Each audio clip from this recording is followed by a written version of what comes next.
the first and last word on air compressors from Boss Industries.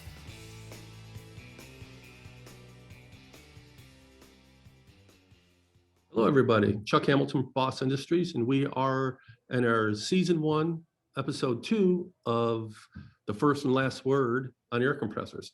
Today, we have Rory Mathias with Boss Industries. He is our Western Coast or Western Regional Sales Manager. That's a mouthful, but welcome, Rory. How are you today? Fantastic. Thank you guys for having me. Yeah, glad you could have us. We're here in LaPorte, Indiana, at the Boss Industries headquarters. 2 feet of snow on the ground, and I'm surprised you're not out by the pool. Yeah, sunny and 65. What can I say? Not too bad right now. Well, take it for sure. It's we hope to have that weather here soon, but you're a West Coast guy and you're born up in the Northwest, so you've seen some snow in your life. Oh, absolutely. We got hit up in Seattle this last week, actually. So absolutely. Okay. Well, hey, we know as we talked earlier, everything that happens in the West Coast, is ahead of what happens here in the Midwest, and then works its way to the East Coast. And so that being said, that's why you were one of my first guys to ping, right? I wanted to reach out to you because for us here in the Midwest, you're kind of the future, right? So what's going on in California? What's there's a lot of buzz things going on. I hear a lot of things happening about tollables going away, the cost of things with tollables. What's happening out there? The big thing is being able to do more with less. So you're seeing smaller crews. So rather than sending 2 or 3 trucks out to the job site, they're trying to just send one with a crew of 2 or 3 guys. So with that being said, they're eliminating, say, tow behind compressors, putting the skid steers or some of that on a trailer in the back, able to run it on a chassis that way. As well, we're going to non-CDL chassis, and then as well, the 26 GVW and some of that with the carb regulations. They're trying to go to smaller vehicles. So from a Kenworth all the way down, they're trying to go to more F550s, 450s, 350s. And then the biggest thing as well is some of the transit van style. So you're seeing a lot of much smaller vehicles, not just for tolls, not just for some of that insurance purposes, but just being able to be more flexible, more mobile. Okay. I knew with some of the other customers I've reached out to and talked to, that one thing with the tollables was theft was a big problem.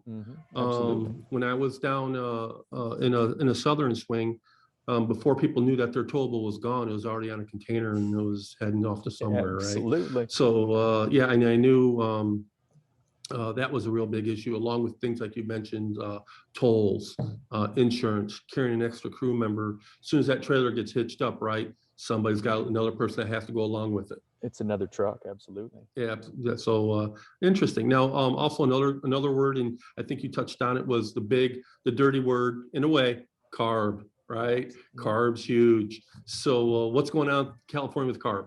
So with carb, again, we're in the swing of things where it's the next year and having to update the fleet, update the trucks. So you are seeing people go from 15 to 20 years being able to keep a truck. Now they're more 8 to 10 years. With that, with COVID and some of those things, I think you will see people keeping them longer, but carb doesn't allow for that. So you do need to have to be updating the truck, which has changed people's buying trends, I would say, with more hours, more miles on vehicles not being as much of a stress because the resale value is just not there. So rather than having an engine above deck or an engine on the tow behind, you're actually not really caring about that, wanting it to run off the truck itself. So the days of hours on the units, the miles on the units, that's no more. No, now it's that's often the distance. Yeah. Wow. So they're updating the vehicles based on the carb compliances that's mandated.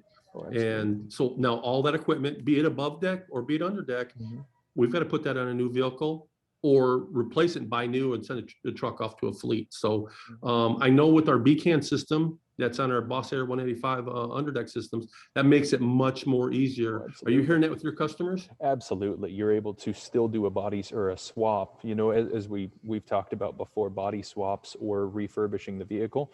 With our underdeck, you can still refurbish the vehicle with that, and our BCAN just makes it absolutely easy. It's plug and play. Maybe we change out a harness adapter, but aside from that, you're easily able to take it from one chassis to the next and keep running, no different than a crane or some of the other body components you'd have on those.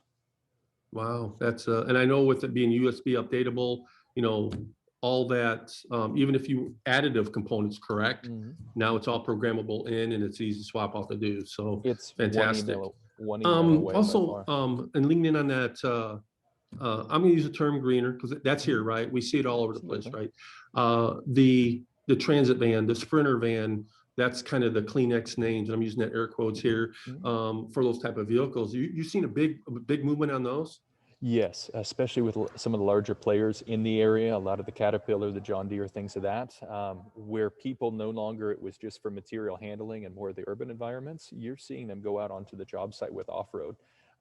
With it being said, they've got 4x4 capability, some of that, where you are able to do no different than we talked about, doing more with less. In those vans, you're easily able to go out to the job sites, still weld, still be able to run the air compressor and do the jobs you need, even for some of the larger equipment, not just forklifts anymore. Well, and that'll lead us right, I'll segue us right into Mhm. the Boss Revolt. Yeah. How's that been accepted out in California? Electrification's the future. So whether it be for Milwaukee Fuels or some of the small tools that way, electrification's the future. So being able to run our Revolt system in the vans, you're easily able to run, as we talked, compressor, welders, things of that nature. And no, it's been very well accepted. And for some of our new customers out there that may not have heard of it, the Revolt is our 6.0 kW generator power system for the Ford Transit vehicle systems. We have some bigger, better, greater things coming on that. We'll talk about that in another podcast. But as Rory says, it is the electrification of the work truck world, and those type of vehicles, those Transit, those Sprinters, whatever you want to call that body style, man, that's where it's at. That's the new service truck. Absolutely. Okay, moving from there and moving onward, and I guess taking that same thing on generators, right? Mhm. There's still bigger, more mobile power needed in the generator side. So Absolutely. another thing is on the PTO-driven generators. Mhm. Okay, that's becoming, they're bigger, they're stronger, 10 kW and above kind of thing. So, used in concrete cutting and stuff. How's that happening in California, and where do you see that going? It's become massive. California, Salt Lake City, Seattle, a lot of, whether it be urban environments or some of the suburban environments, concrete cutting's a massive component.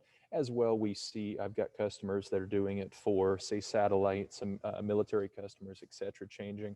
It's funny you mentioned 10 kW because what I'm seeing the most, 75 all the way up to 150 Boss is able to do on those PTOs, extremely Wow. large. But Wow. eliminating those tier 4 engines, being able to put that underneath the deck and running it off the truck's PTO, you're just saving space, you're saving time. And one other component to specifically concrete cutting is those concrete saws that were engine driven, very large, very heavy, pretty hard on the body. So you're able to get that electrification with it. It saves your crews, it saves your manpower.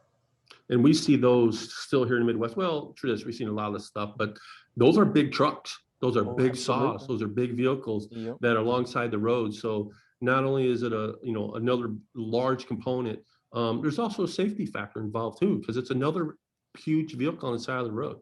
Where Absolutely. does it fit into the urban sprawl, right? Mhm. Nobody, as the more as we're growing, these transit vans, these type of power systems, these PTO underdecks, they slip in and they slip out, right? They fit into that. They fit into that environment. Yeah, on much smaller chassis as well. And that's one thing I've got talking, yes, from the generator side, but even on the air side, I've got some concrete customers and some telecom customers specifically. They'll go from a 750 tow behind or one of the 600 and larger tow behinds, being able to then drop it down to our underdeck systems. So it's truly eliminating thousands of pounds of weight there. It's just incredible. That's crazy. That's amazing. And the DOT probably loves them. So Oh, absolutely. yeah, that's a whole nother topic. We'll leave that for another discussion. Yeah, But anyways, by far. it's been awesome catching up with you today, Rory. Hey, just for anybody out there needs to get a hold of Rory, it's rorym@bossair.com, RORYM@bossair.com. Rory, thank you for joining us on our first season of the first and last word in air compressors here at Boss. We might have to rename that, maybe the first and last word in air compressors and generators. Yeah, absolutely. Yeah, you keep selling, I'll work with you. All power all the time. It's a simple deal. So There no, you thank you go. guys for having us. Thanks for joining us, and we'll see you soon. Thank you.